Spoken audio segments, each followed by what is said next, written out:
Welcome to the show, my brother Fahad. How are you doing, man?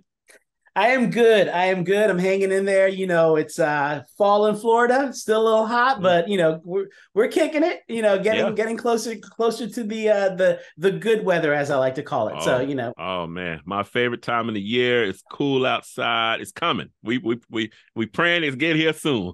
All right. so close, So so close, close. Yeah, so close, man. I can feel it in the air. almost. No, man. Yeah. That's I what love it. fall is for us Floridians. It's like Oh yeah. it's a little change. Like let's get away from the '90s a little bit, but we're good. Yes, man. Yes. Now, this is just kind of off the dome here. Yeah. We were talking about Florida. Have you always been in Florida your whole most of your life, or? So I'll give you a quick bio. So for me, I was born in England. Um, you know, 52 years ago. It sounds so crazy Wow, when I say wow, a long time. I wow, was right? born in England. I grew up in Kuwait. My biological father is Kuwaiti. So I grew up Nice. in Kuwait. And then when I was 9, my parents split up, and my mom, myself, and my grandmother moved here Okay. to America. So we settled in Maryland, mid Atlantic, basically. I was raised there till I was, went to college in Baltimore, and then I wound up moving to Telluride, Colorado after college. But basically, I didn't come to Florida till 1999 is the Wow. year I. Okay. Wow. I was a junior in high school, you know what I'm saying? Getting ready for my Yeah. senior year. That's wow, man.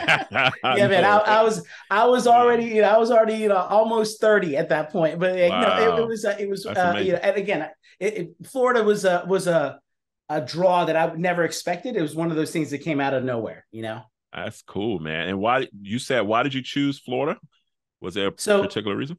there is, so the original, the reason I got into the production industry was the Blair Witch Project, right? And so Oh, we shot yeah. that in Maryland, Hmm. and it was a buddy of mine's dream, his idea, his like here's the plan, and this is what I want to do. Can you help me? I was like, sure. A bunch of people, bunch of friends of ours, all got together and helped out with this movie. Oh, man. And after the success of Blair Witch, he went to UCF, and so he said, I want to start a company in Florida, in Orlando.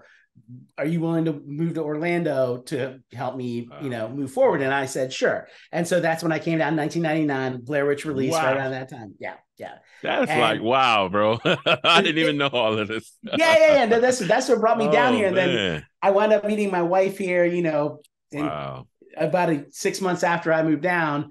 And then, it was my girlfriend, my fiance, my wife. And then, where are we going to live? We're here. Yeah. And then life just happened, and then we're Wow. here. Yeah. Right. That's amazing, man. What Yeah. what a story. Even in that. And I'm just jumping all over already, but that's amazing. Sorry, man. Sorry to jump No, ahead. Yeah. no, I'm sorry because I was the one who asked the question. So I apologize, man. I wanted to know No. what's so great about this show. Man, I started this show last year. Just to kind of one shine some great light into the world, and share some of my own personal experiences, but also I wanted the opportunity to interview some of the great individuals I'm blessed to work with, and you're one of them. Thank you. I usually, yeah, no, I'm for real, man. So I usually start the show with an icebreaker. We don't already jumped in, but my icebreaker for us would be, I remember when I was brought on to the DCBS family, you know what I'm saying, coming from career development at Full Sail. I ended up, you know what I'm saying, taking your actual seat because you had moved on to another position. And I'm just like, who is Yeah. this Fahad brother? I didn't get a chance to really get to know you. I had to go down, around the corner to meet you Yeah. and stuff, but I never Yeah. got that opportunity to know who Fahad was, you know what I'm saying? Like that. I just Yeah. heard all the great stories and all the great work you have been doing. I'm like, man, I miss this opportunity. So when you came back, I was like, wow, Lord, thank you. Thank you. I'm getting an opportunity now. You know what I mean? So Listen, that's basically what it was for me. listen, the opportunities for both of us, because like meeting you and knowing the work that you do already, my man, trust me, you're a kindred spirit, and I appreciate that.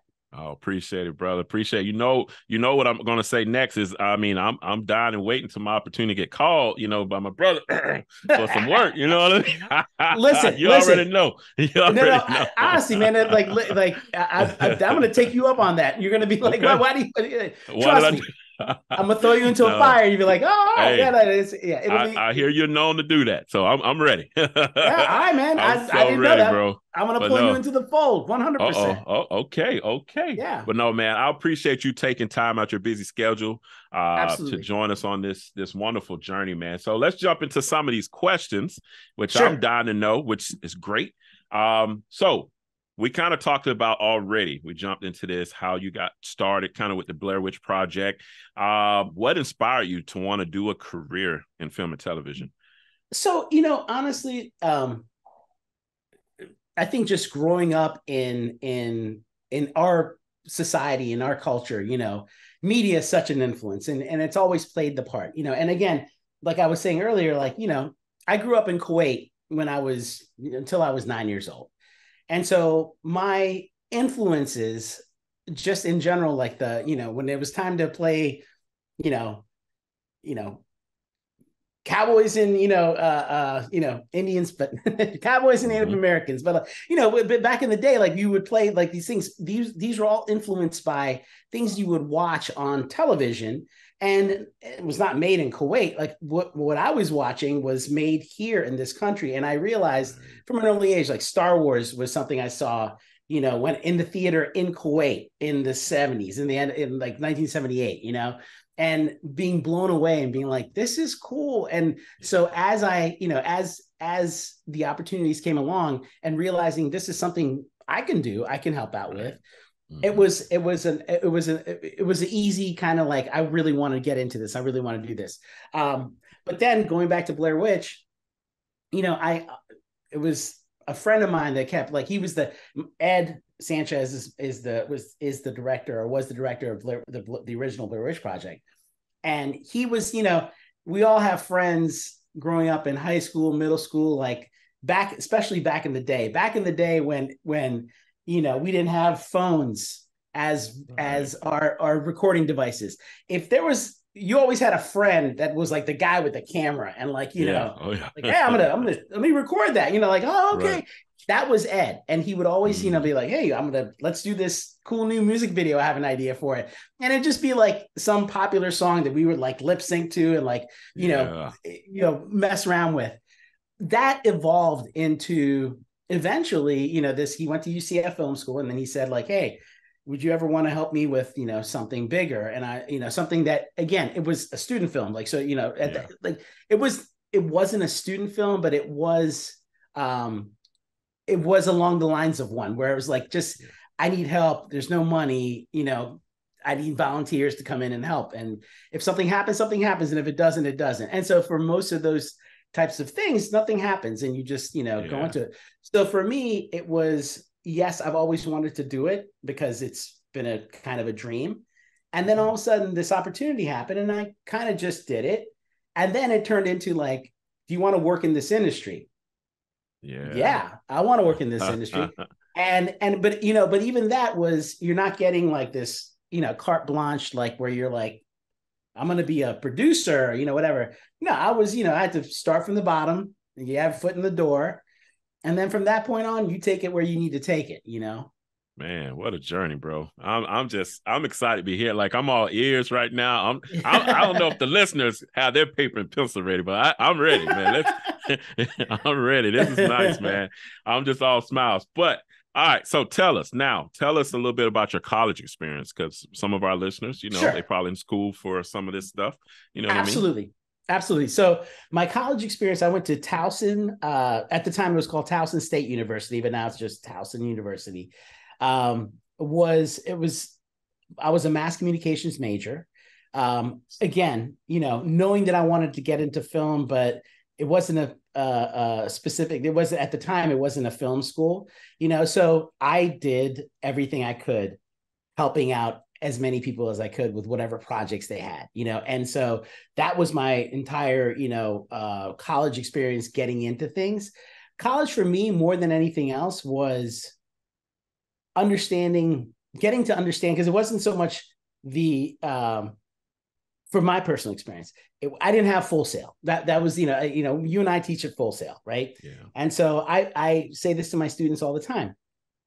It's amazing that you have, cameras and the ability to create things, like that was a dream, so for me growing up and coming through college, it was really all about getting in where I could and helping out, and I remember a friend of mine had a dad that worked in the industry at Towson, and he said there's a Ford commercial that's going to be filmed, and I was like, all right, well, let's go help out. And so we got on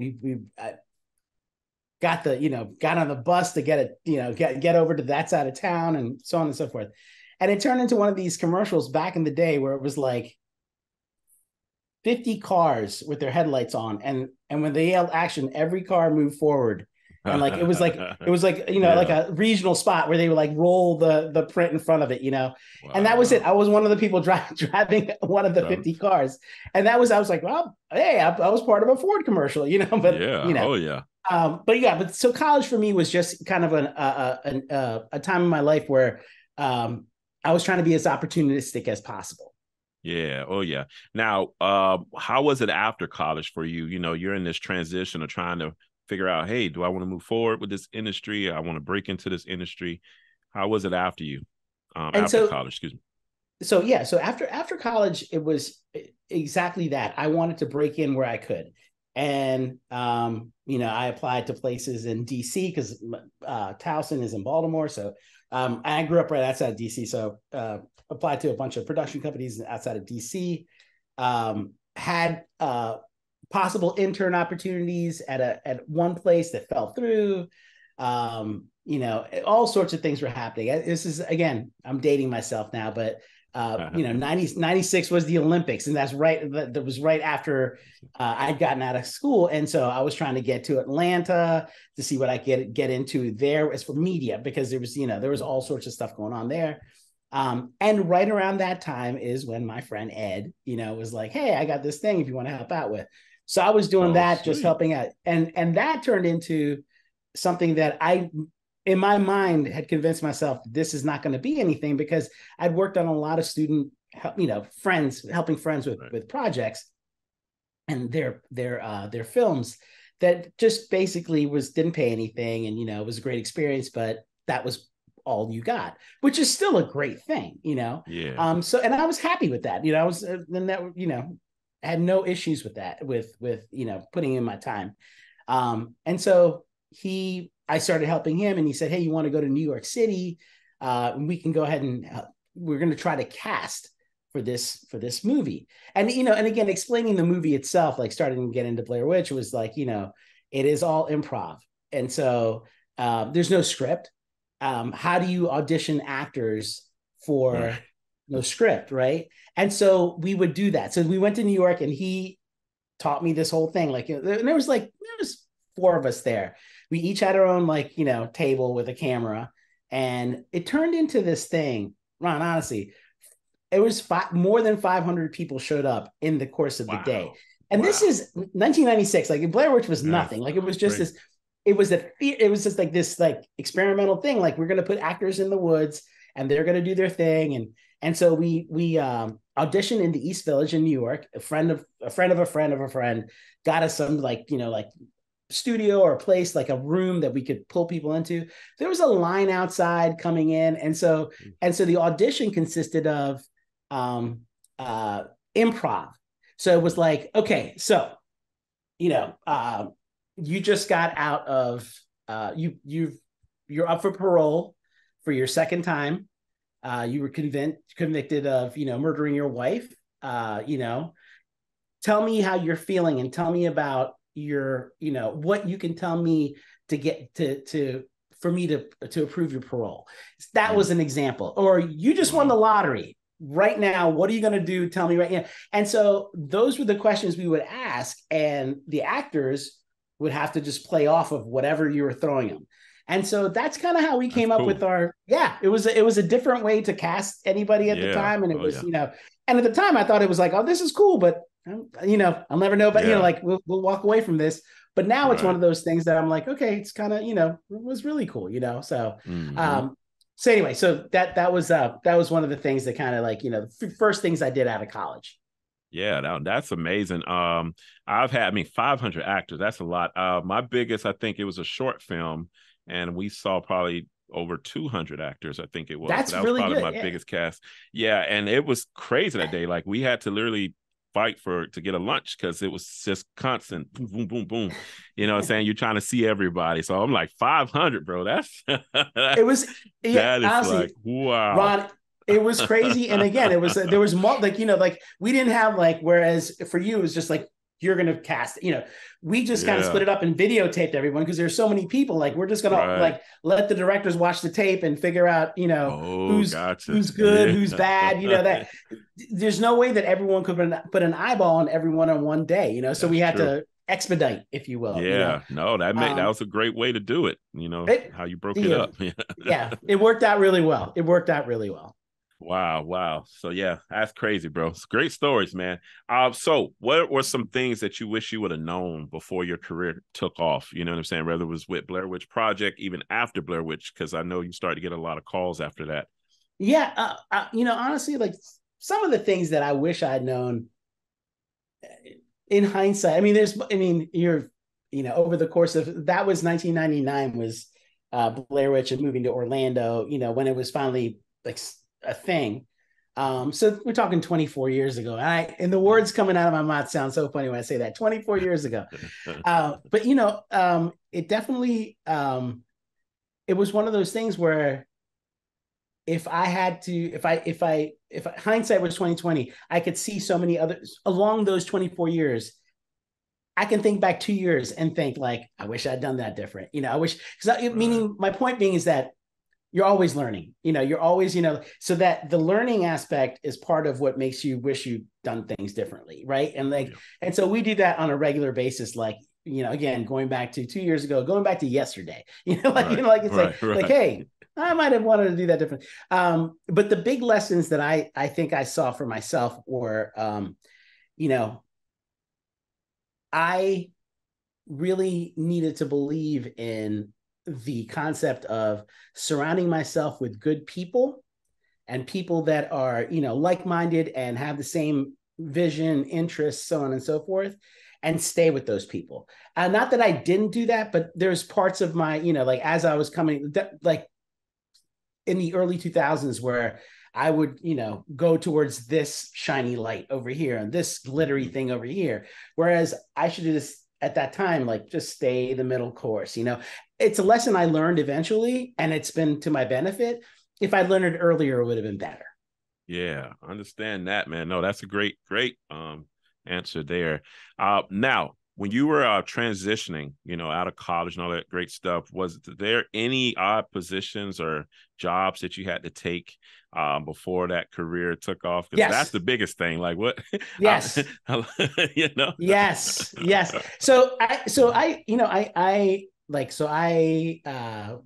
I was like when I graduated college, while I was still like helping out with the Blair Witch stuff, like doing the auditions, and then eventually it turned into actually shooting the movie, that kind of thing. I was working as a courier, a car courier in Mhm. DC, dropping off blueprints at different companies. That was my gig for 2 years. Then after that, I decided like I kind of wanted I was like, I'm gonna walk away from this because I need to like leave my home space. Like, like I was still in Maryland, I was still in the same thing. Um, and I decided a friend of mine was living in Telluride, Colorado with a bunch of other friends. And so he said, if you want to come work at the hotel, they're all working at a hotel. They're all bellmen. Mhm. So I was like, that sounds good. I've never been a bellman before. So I moved to Telluride, Colorado. And for 3 years, I was a bellman and a valet parker, at the hotel. And again, doing different things because you got to pay those bills, man. And, Right, at the end right, of the right. day, it is what it is. And so I did that. And then the opportunity came up with Blair Witch and so on and so on, moving to Orlando. But once I came to Orlando, a friend of mine, the producer, one of the producers of the Blair Witch Project, good friend Greg Hale. One day, him and I were just talking, and he said to me, I was asking him, like, "Hey, man, like, when did you know this is what I want to do, and how do you know what?" he just told me, he said, you know what? I decided this is what I like. I want to work in production, and I'm not going to work anywhere else besides production. And Nice. that's a pretty bold statement to Yeah. Oh make. yeah. You Oh know what yeah. I'm saying? Like it is. But what he meant to me by saying that was, um, you know, be the guy that'll do anything to work Mm-hmm. in the industry. Yeah. Take the lowest totem pole job. If you can get your foot in the door, get your foot in the door. If you can't work for free, these are again like and let me take that back when I say work for free, because several of our colleagues at Full Sail freak out on me when I say, "What do you mean Yeah. work for free?" Mm-hmm. Not forever, and not Yeah. Yeah. Oh yeah. not but for a period of time, if you're what I call a young buck getting into this game, get in there, be an intern, give it a title, whatever you want. That was Right. when I first came to Orlando, I was friends with Ed, the director of Blair Witch. I'd worked with on the Blair Witch Project. I walked into an office because he had already set up an office. He had people working for him. They had money and stuff. I was Ed's friend, right? And so Yeah. like Ed's friends here, and I didn't want to be like Ed's friend, so I was like, hey, I'm just. They're like, there's like the coordinator at the office was like, there's no jobs, I'm like, okay. I'm like, I will. She's like, there's internships. I was like, oh, let me intern. I'll intern. So I was 30 years Mm-hmm. old, and I was like, I'll be an intern, and I Yeah. started interning, and then that my friend, the guy Greg, the producer, was out of town. They were doing some Blair Witch like promotional stuff. They came into town like 3 weeks later, and I was in the office, and he's like, "What's up, man? What are you doing here?" I'm like, "I'm interning." He's like, "Doesn't sound right," like. So, and then it turned Yeah. into like, "Well, hey, let's see if there's a position, whatever." But going back to the thing, get in there and do what you need to Yeah. do to get your foot in the door, and Wow. again, be the person that does the things that other people don't want to do. I used to make coffee. That was my thing. I'd get there. I was the Oh first one yeah. in the office. I'd make the pot of coffee and set up the little like craft service breakfast thing for everybody. And I think it was like the second week I was there, something happened where I had to go someplace in the morning and I wasn't there. And as soon as I Mm. came in, they're like, "Dude, you weren't here. We didn't have the coffee." Da, da, da. And they weren't. No one was mad at me, but I Yeah. realized in that moment, like, you miss me, like, Yeah. like it Oh was. yeah. I Yeah. was doing something That's that no one else was doing, and now it's a thing that I'm doing. So, wow. it was an eye opener for me at that point. I was like, all right, I'll Right. make the coffee then. That sounds good, Yeah. Yeah. Man. Nah, you'll never doing things like that, you'd never be forgetting on set, man. Like No. that's amazing. Like I talk to my students about like situations like this when you have to basically sometimes you may have to do things for free. That's me. I've had to do a lot of projects for free. I've done my own projects, but I couldn't pay everybody. You know what I mean? So Same. Yeah. yeah, so we already know, sometimes that's just how you can be accurate. You can stay, get to know people, networking and all that great stuff. You just have to put yourself out there and step out there. And sometimes you got to make the coffee, right? And You got roll to make the cable. coffee. You got to you know exactly, so or the other easy, like I always say, low hanging fruit, especially here in the state of Florida. If you're a production assistant or you've lucky enough to be on a set someplace, go to Crafty, grab 10 bottles of water, put it in your t-shirt, walk wow, around, yeah, hand out, here you go. Need a little something. People remember that, remember and then those. those are the things that I feel like I tell my students the same thing. I'm like, just do the things that you don't think anyone else is. You see no one's doing it, you do it. You do it. Exactly. That is great, man. And you do see that all the time. Yeah. So what would you say now? We know about, I guess, the first opportunity being Blair Witch. What was your first, you would say, major opportunity where you're like, okay, this is good. I'm getting paid what I want. They feeding me like I want. You know what I'm saying? I want to do this forever. What was that So, position? so I'll tell you. So so from Blair Witch, it went from, because Blair Witch happened and it was great. And then they were going to do another movie and that was great. And then that didn't really work out, not because of anything external. It was just internally, there was Blair Witch was done by two directors, co-directors, right? Ed and Dan, good dudes, both are good friends, but like working together in that capacity at that level, where there's, 8 figures laying there, 9 figures laying there, like, for something that is a project and you're working together, it's very hard. It's much harder than the Blair Witch Project itself, which was just, hey, this is an idea, let's just run with it, you know. So they were fine, but like it's just a lot of things just, you know, it just started happening. Okay. Yeah. And so the movie never got made, you know, and it was called Heart of Love as a comedy. It never got made. And so from that point on, Haxon, the original company, you know, kind of just was like, hey, we can't hire all these people anymore. We're just going to turn into like an LLC where it's just like, you know, the guys and whatever they bring in, that kind of thing. So I decided I had to figure out where I'm going to go, what I'm going to do. Because of the connections through Blair Witch and through Haxon, the company, I was able to start working on this. It was Michael Jordan's. I'll tell you again, dating myself. Michael Jordan's second unretirement when he came back to play for the Wizards in DC. So the company I worked for was called Base Productions, and they did Jumbotron videos at the time MCI Center, now Verizon or whatever, Capital One Center. But like it's like we do Jumbotron videos and stuff. So I started PAing there. Then I wound up getting an opportunity back in Florida as a PA for some Disney projects. So I moved back to Florida. My wife, my fiance at the time, or my girlfriend at the time, was here in Orlando. So I was like, all right, I'll go leave DC, go back here. I'm production assisting all over the place. I worked as a PA for a TV show called The Pet Psychic on Animal Planet. It was like, you know, lady that spoke to pets or, you know, psychic kind of thing. It was cool. We shot that at Universal. It was fun. Worked at Nickelodeon. So now I'm starting to go. So it's Animal Planet. Then Travel Channel was another like kind of the freelance production assistant job, working for different shows for Travel Channel that were shot here in Orlando. Okay. Sweet. So it was cool again. Yeah. And then Nickelodeon, I got a chance to be an assistant production coordinator. So I'm stepping up the ladder a little bit, right? That was cool. Show was called Splat. It was on, you know, it was an interstitial show. Yes, yeah, so Splat. That's back in the day. Back in the day. So Splat was like, again, that was my intro to like live TV, because it started at 4 and it ended at 7. And we like every, you know, 4 o'clock, 4:30, 5 o'clock, we kept coming back to the studio for slime and games and, you know, that kind of thing. So that was fun.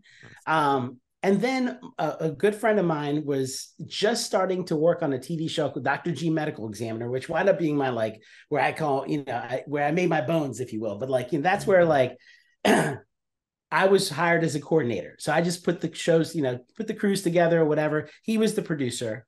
But Dr. G is you know, was an autopsy based show. Like, you know, every morning you're in the morgue and you're shooting autopsies. It's kind of dreary, you know, very morbid, not a lot of fun, you know, and we would do dramatic reenactments, that kind of thing. But make a long story short, my friend that was the producer, after, you know, 6 months or so of kind of running through the show, he was just kind of ready to move on and go on. And so I had a really good relationship with Dr. G herself, the people at the morgue, and the company that ran the show out of New York was basically, you know, just said to me like, hey, if you want to be the producer of this show, it's yours. Wow.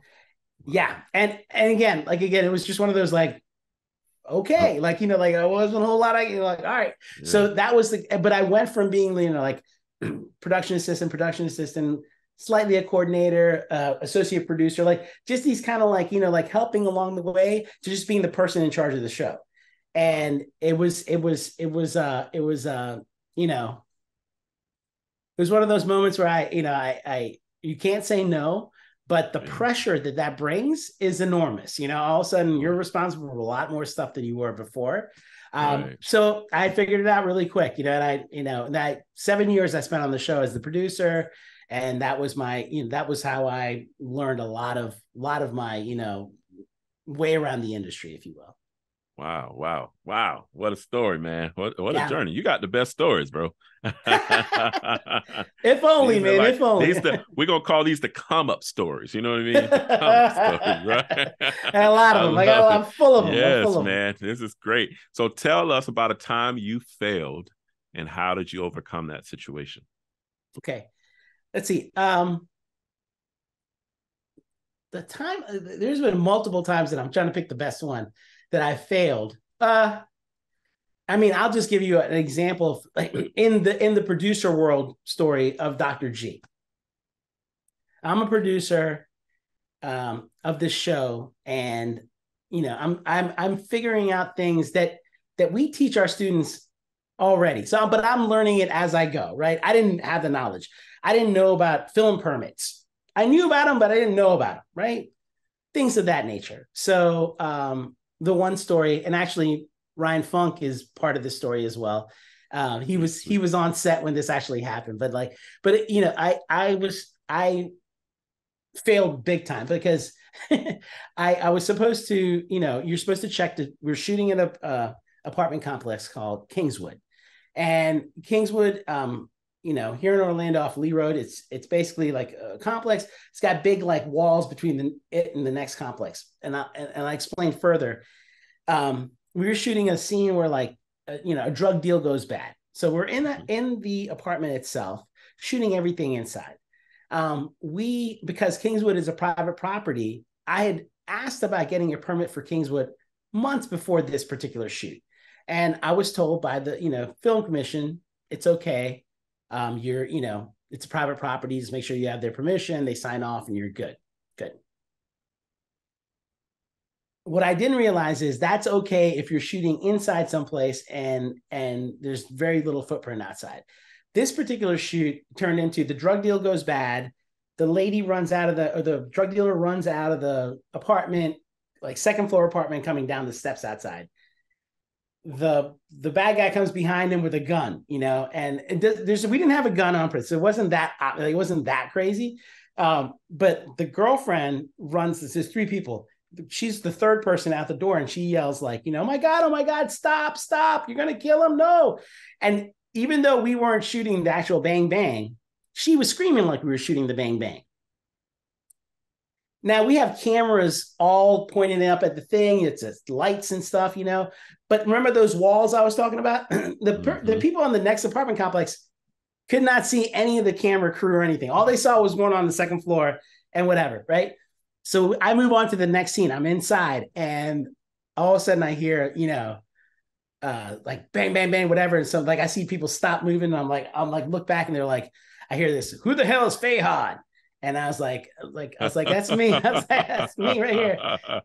I go outside. There's 8 Orange County Sheriff's Department cars, lights on. There's a chopper overhead spinning, right? And this guy, like he's like red, and he looks at me and he's like, I started throwing every name I could, people that I've worked with in the police department that I've hired as security and stuff.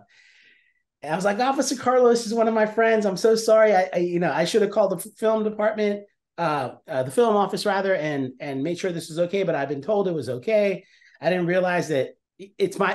In this moment, I'm realizing like, damn, Fahad, like, yeah, like you, look at what just happened because of you. So yeah, it was a major failure. My goodness, and he told me, he's like, I can literally arrest you, put you in the back of the car right now and take you in the butt. He goes, and if any of my officers had even as much gotten a scratch on their car on their way over here, that will be happening. But because nothing happened, he's like, I want you to, and he literally said, I want you to learn your lesson. And I was like, lesson learned. And make sure so yes, major fail, one of many failures along the way, but I'm just saying major fail. Major, bro. That has got to go down as the history of the Ronald Diltz II podcast right now. Because when you got law enforcement on what a story, bro. 8. I counted 8. I'm telling you. And I had to stand at the gate as they were leaving, and and each one of them like window down, like I'm so sorry. I'm so sorry. Like as they went by me, you know what I'm saying? Like just to feel the guy, I was lucky. I was lucky nothing happened. I'm lucky no one got hurt, but again, those are, so yes, there's fit, but a lesson being learned is that, failures are going to happen. That one was unfortunate and should never have happened if I had been smart about it.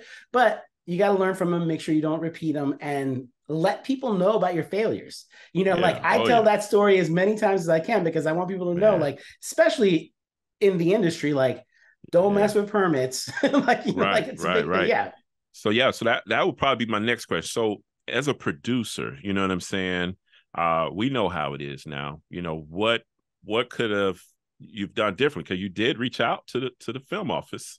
You know what I'm So saying? if what I should have done differently is this: I reached out to the film office.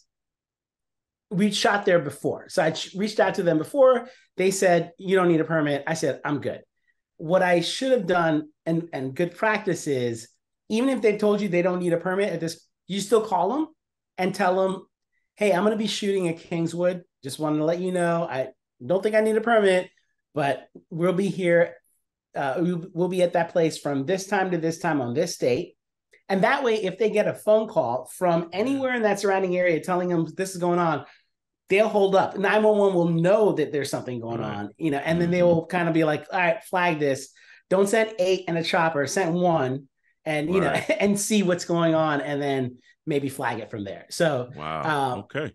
yeah. So that was a little that would be what I would do differently in that particular moment for Yeah. sure. Now, have you ever like even what like a similar situation as this?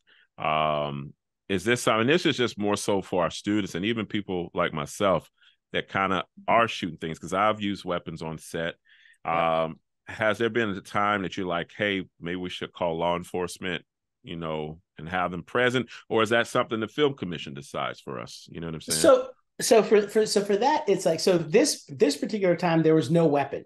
Like it was literally like, pretend you have a gun and go out, because Yeah. we weren't showing tights of anything. It was Mm-hmm. assumed. And but that being said, is if there's any kind of weaponry on set, always, like, that was one thing that I learned early on, because Mm-hmm. of, and this, a lot of times you have to, this is actually a good lesson, is that crew that works with you that have been through this kind of thing before, listen to what they're telling you. Sometimes they're like, hey man, last time we had an armor with us, and they had this thing and da da da.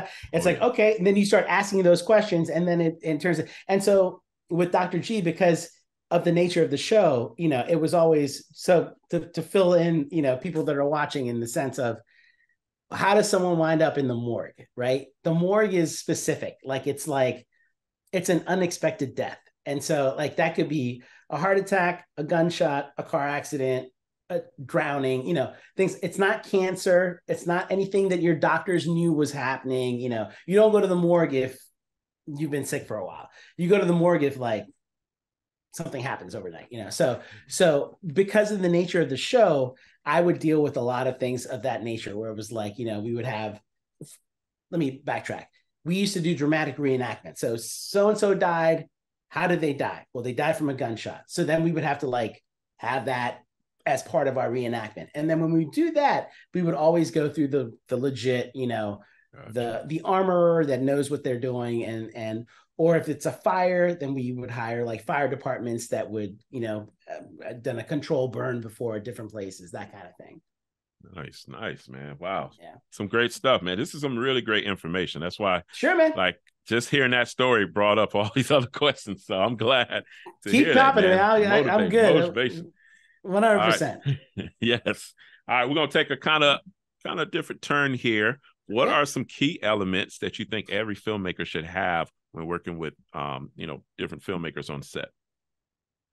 I mean, I think the biggest elements that we bring to anything is things that are in here, it's here and here. It's not so much, because um it's the ability to work with other people, and I think that's the biggest component. I think as filmmakers, we all have a vision, we all have, uh, a predetermined, kind of look as to what things are going to be and whatnot. I think a big thing from all angles is to be open to change. And I mean that across the board. It's like, change on what your vision is, change on what you see as the future of whatever the project is, change on whatever you see as the future of the industry, even, and it's just like, so the biggest thing that you can bring into a collaboration or anything of that nature is openness, open-mindedness, being willing to change, and being adaptable to growing together.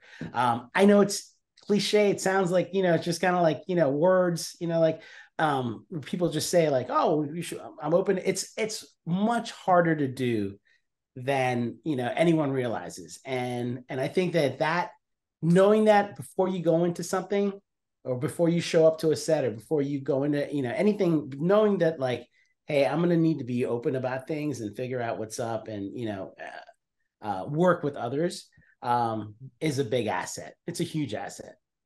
Nice, man. Nice. So you told us about, the time that you failed, man. An epic story here. One of the times, right? That, you felt was one of failure. many. One of many. Yeah. It just was a great learning experience to me, more it not was. failure, It but, was. Great it learning was. experience. So tell us now about a time that things maybe were going smoothly for you on a production, and how did you, handle that situation and get the ball rolling in a positive direction?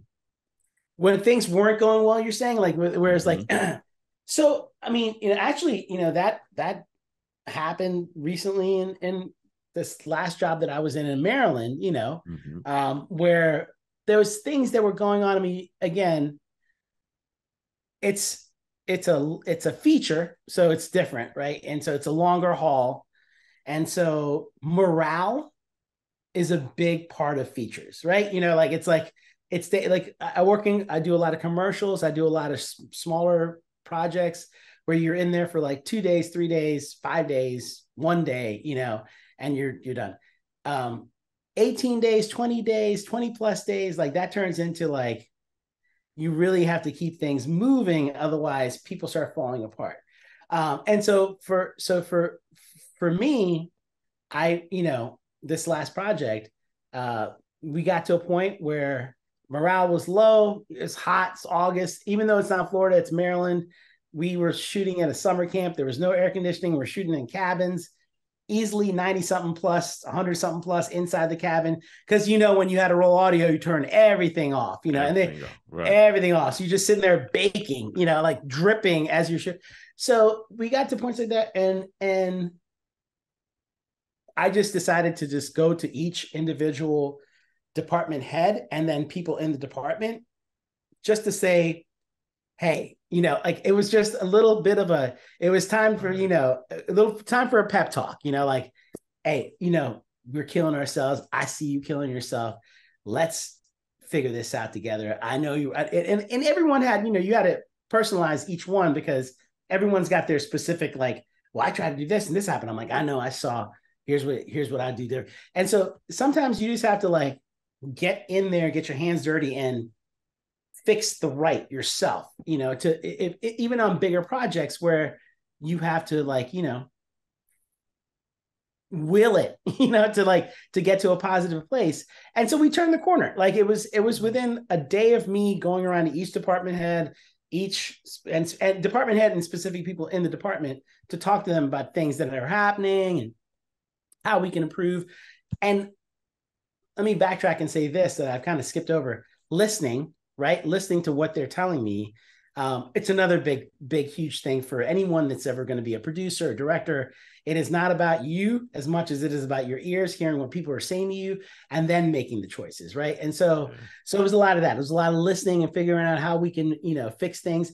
And that's, once someone tells you what their problem is, sometimes most of the time, the solution is, oh, okay, we'll just do it this way then. All right. It does, for me, six and 1/2 dozen, for them, it's a, black and white. So it's like, hey, you know what? I'm just going to stick to this.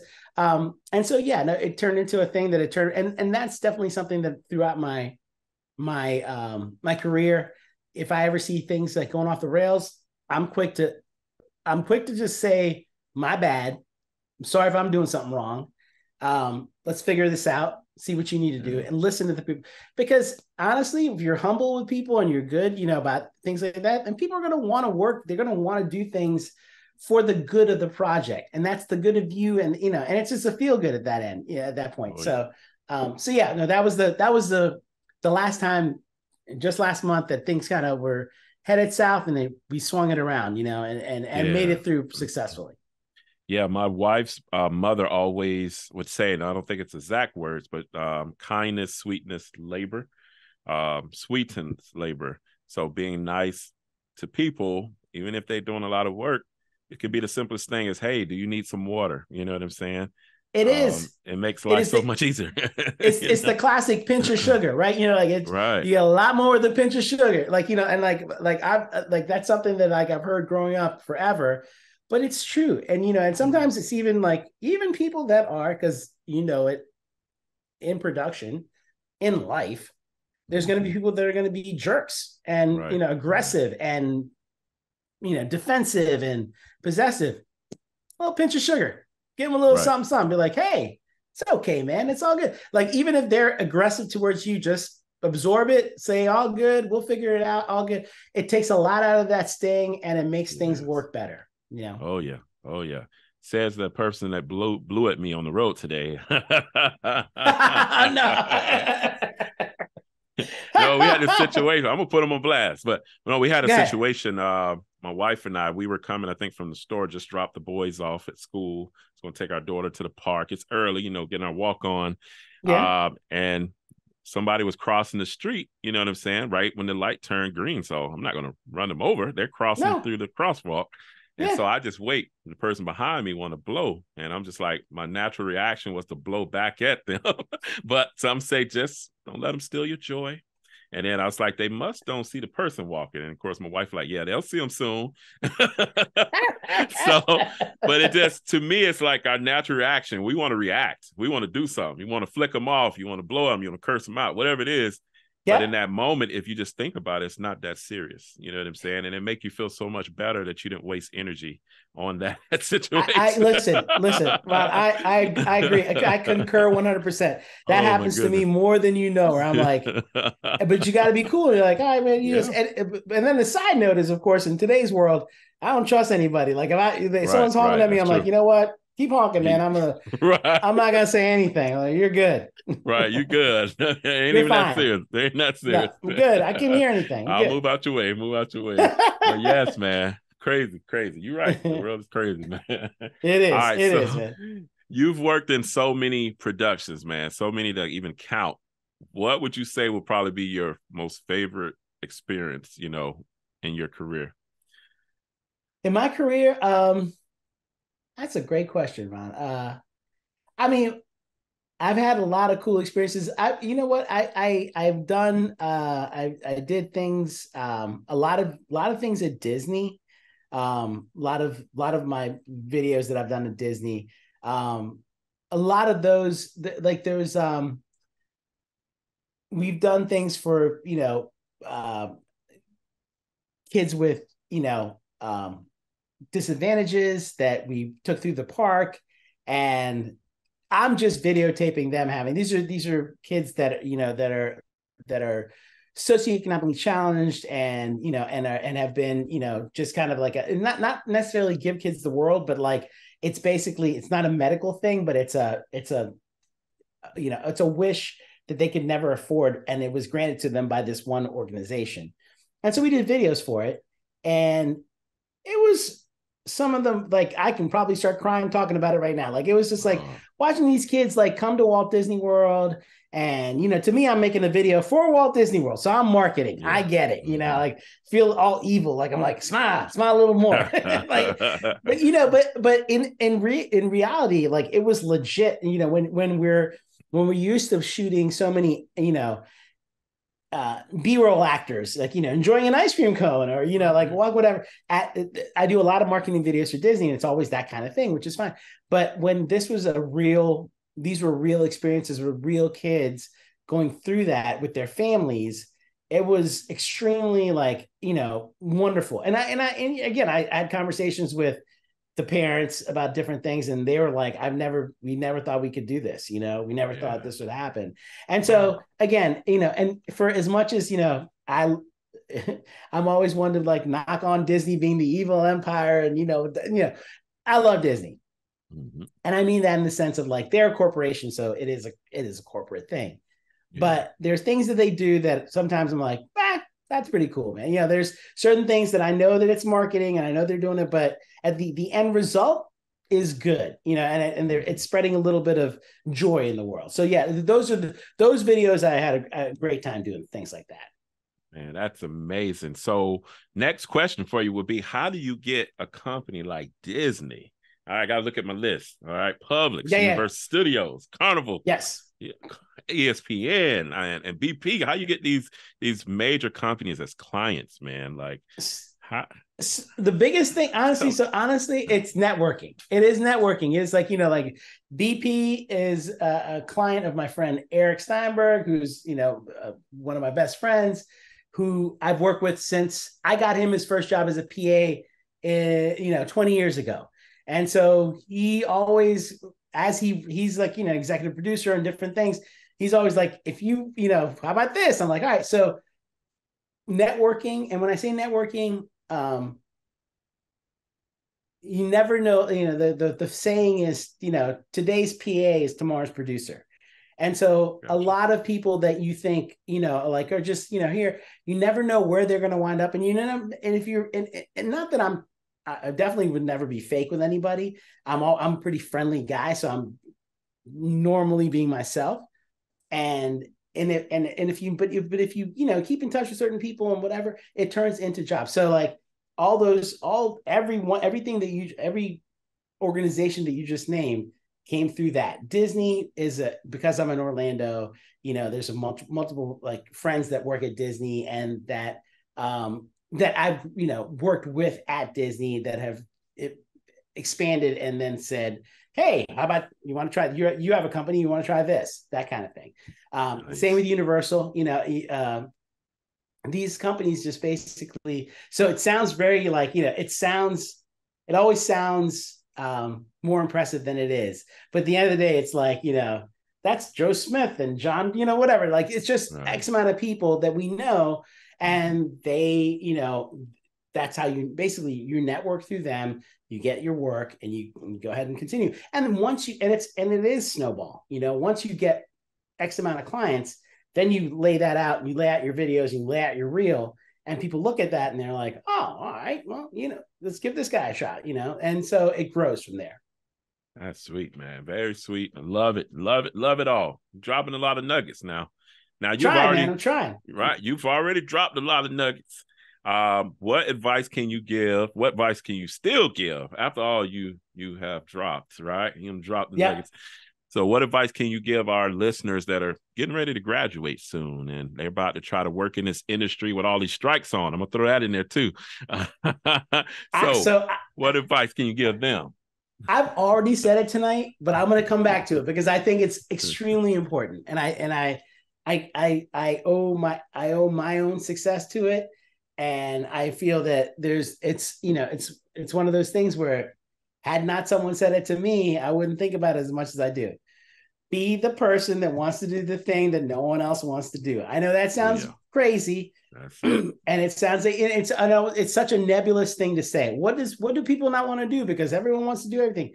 No, there's certain things people are not going to want to do. And so if you're lucky enough if you're graduating, you're coming out, you're figuring out what's going on, and you're trying to get your foot in the door someplace. I know there's a lot of people that will disagree with me for saying work for free. Work for free. Work for free. For a little bit, not forever, but just to get your foot in the door. Internships, whatever you want to call it, right? Get inside into a company, into an organization, and make yourself invaluable. Make yourself the person that if you're not there that day, where's the coffee, right? Why isn't that, like it's that little thing like that is what makes people remember you. And it goes a long way. And then to take it one step further, it is word of mouth from that point on, right? You're that person that is selfless. In our world of, full sale instructors, as well as people that work in the industry, myself, you, Ryan Funk, Jen Miller, Kyle, like all these folks, if someone is really good, like someone works with someone that's really good, Jen will tell me right away, like, oh, so-and-so is really good. Like, like you should hire this person. And so that's that's the secret sauce. That's the thing that you can't really teach. You have to almost feel it out, because every situation is its own thing. But be willing to put in the time, and do it willingly, and do it, from a good place. And don't like turn around and expect something right away. That's the other thing. Like do the things that no one wants to do, but don't think that every time you do it, like, oh, well, now I must be getting hooked up. Like, nope, you might have to swing many times before you finally connect, but continue doing that because it's the best thing you can do. Oh, man. And just as you said, we pass on those that are really great.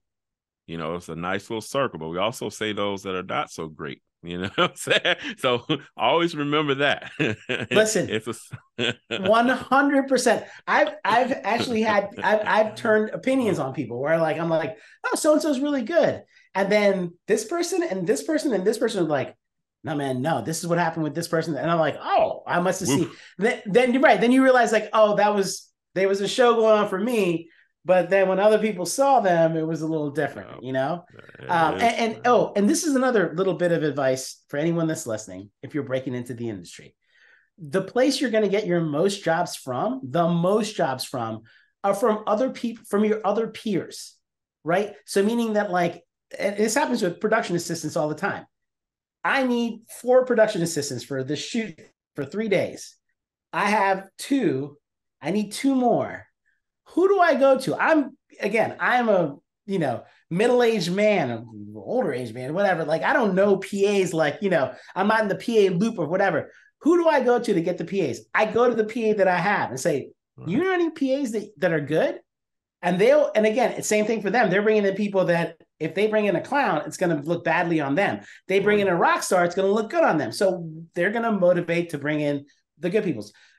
Point being is that you'll get more jobs from the people that you work with. And so be cool with the people you work with, because it's very important to make your friends with your peers, because and it goes in all levels. I get that. I get jobs thrown to me from other producers that, can't do it for whatever reason and say, oh, but I have someone give my name, my information. And then people reach out saying, hey, are you interested in doing this? So yeah, for sure. You're going to get a lot of work that way as well. It was a situation like that happened with Jen Miller, actually. I was like, wait, what? You think you recommended me? Jen Miller and myself think very highly of you, but she's always been, she's like, Ron, got to say that multiple times. But going back to what you were saying earlier, I'm bringing you in, Ron. Get ready. I didn't know you were, I think you were so, yeah, I'm down. Let's do it. Oh yeah, man. I told Jen the same thing. And we got to get Jen on this show too. When she gets some time. When she gets some time, yes, exactly. Yes, when she gets some time. So yeah, man, we have a few more questions here. We're gonna wrap it up, but tell us about are there any resources that you can recommend to our listeners that maybe changed everything for you, on your journey? See, for me, it was a long time ago. And I'll be honest, there weren't as many resources as there are now. Now it's a whole new game. A whole new game. Seriously, there's, everything from just social media and being out there in that world to actually networking with Full Sail. And I'm spacing on the name of it right now, but our student, where we go looking for, we need help on a film, you can go to this department. I can't think of what it's called right now, but networking through your peer groups, if you will, is the biggest resource you can have right now. Just get in there, get with people like-minded that are part of, I can't think of the name of the place at Full Sail. Anyway, it's got an acronym name, and I'm spacing on it. Jen Miller would know. I think my biggest thing is as far as resources go, there's so many more today than they were, 20 years ago. Take full advantage. Take it. How can some of our listeners that are interested, how can they check out some of your work that's out there?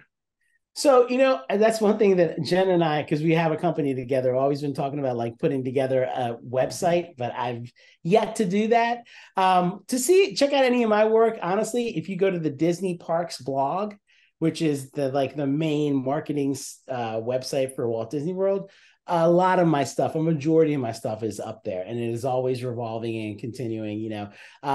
Same for at Universal, their resorts website has a lot of my videos out there. And then if you go to discovery.com and check out any of the Dr. G stuff, I think I've done 90 plus episodes of 1 hour episodes of Dr. G's. And a lot of that stuff out there. Yes. Wow. Right. It's a big cachet in Dr. G world for sure. Oh, man, that's amazing, man. My brother Fahad, man, again, I want to thank you so much for taking time out of your busy schedule to bless us with your presence. One thing I want to say about you, man, it's a lot of things I could say, but what I admire a lot is your energy, man. You could tell the passion, you can tell your energy.